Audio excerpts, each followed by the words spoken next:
Bonsoir. On est très heureux aujourd'hui, très fiers. On a ce 7e titre, mais vraiment on est très fiers, très heureux. C'est quelque chose de magnifique, c'est un match parfait, magnifique. Bienvenue dans la quotidienne magnifique, fantastique. Le Paris Saint-Germain, oui, a décroché le 7e titre de son histoire après avoir mis une grosse balayette à Monaco dimanche soir. 7-1, impressionnant quand même. Alors vous l'avez vu, Nasser super heureux, il répondait à la première question qu'on lui a posée après le match et il aura fallu attendre seulement la deuxième question pour qu'on en parle. Président, est-ce que ça efface un tout petit peu la déception en Ligue des Champions ou pas? Alors on vous épargne la réponse, hein, elle n'a pas changé, on veut aller le plus loin possible, enfin, comme à chaque fois. Les supporters à présent, alors comment vous dire les supporters heureux, voilà, sans trop non plus, hein, voilà, heureux. Ça fait plaisir, ça fait toujours plaisir. Hein. On est toujours satisfait de gagner. Ravi. Anges. Et voilà, ils nous ont fait un beau spectacle ce soir. De gagner 7-1 contre le Dauphin, c'est très beau. Ici, c'est Paris. Il y en a quand même un qui a tout compris. On est habitué maintenant, comme un peu Barcelone et tout, maintenant, tout gagner quoi. Comme un peu Barcelone et tout, maintenant, tout gagner quoi.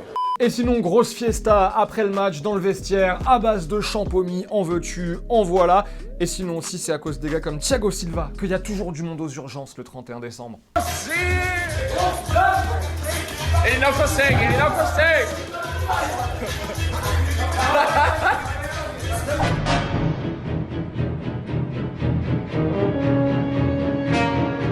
Et pendant ce temps-là, Neymar, au Brésil, lui, a fêté le titre en jouant au poker, pépère. Vous constaterez que son pseudo, c'est Neymar Junior, hein, si vous voulez aller jouer contre lui, avec une petite photo de lui. Et pendant ce temps-là, toujours, il y avait du beau monde hier au parc, hein, du thug.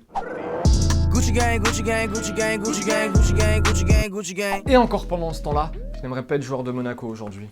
Les seuls qui ont été à la hauteur, c'était nos supporters. Moi, personnellement, je ne veux pas revivre ce scénario. J'attends une réponse de mes joueurs à partir samedi contre Guingamp. Merci.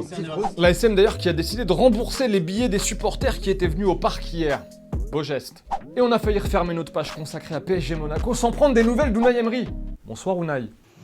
Bonsoir. Alors Unai, 7e titre, pas mal. Aujourd'hui, nous avons gagné le 7e. Avec cette présente pour faire créer une histoire, l'histoire, il va pas à pas pour ouvrir les options aussi. Allez, comme d'habitude, après toutes ces émotions, un peu de football vrai, on file au Brésil avec un but qui va vous rappeler quelqu'un, même si c'était pas du même côté.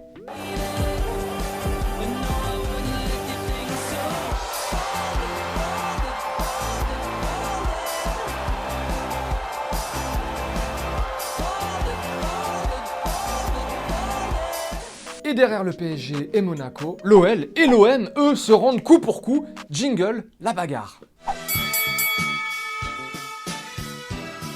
Il va être intéressant ce sprint final. L'OL samedi a battu Amiens 3-0 alors que l'OM a eu chaud dimanche face à 3 victoires, 3-2, match compliqué pour les Marseillais. Ce qui a valu cette petite déclat de Rudy Garcia après le match. Si on gagne les 5 derniers matchs, on sera devant Lyon, je le pense sincèrement. Ce soir, ils ont dû se réjouir, peut-être un peu trop tôt, mais on est là. Ils sont là, les Marseillais, surtout à égalité de points. Vous le voyez, égalité entre l'OL et l'OM, c'est à la différence de but que ça se joue. Question du jour, il reste 5 matchs. Est-ce que vous voyez soit l'OL, soit l'OM taper la 2e place à Monaco? Plus que 4 points d'avance, vous le voyez, au classement pour la SM face à ces deux poursuivants. Selon vous, est-ce que l'OL ou l'OM, un des deux, peut réaliser la surprise et finir 2e?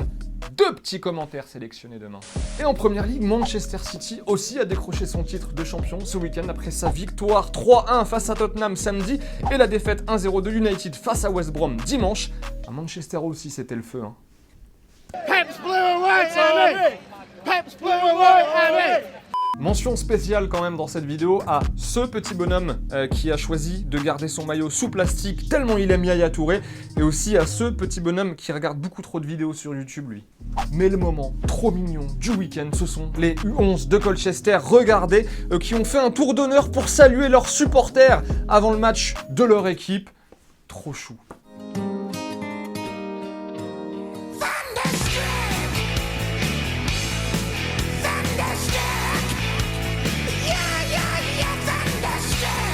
Allez, c'est la fin de la quotidienne, mais avant de nous dire au revoir, petit cadeau aujourd'hui parce qu'on sait que vous vous posez une question depuis beaucoup trop longtemps et on vous offre la réponse aujourd'hui. Elle est là, la réponse. Messi versus Ronaldo.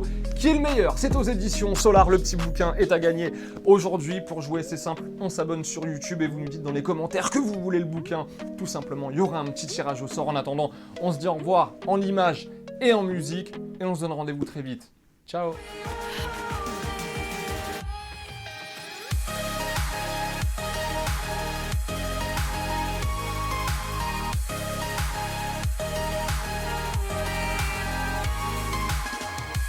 Et au fait, vous voyez le petit logo Téléfoot au milieu de l'écran, eh bien on clique dessus pour s'abonner. Rejoignez-nous pour avoir la quotidienne dès sa sortie chaque jour et aussi tous les contenus exclusifs de Téléfoot. A tout de suite.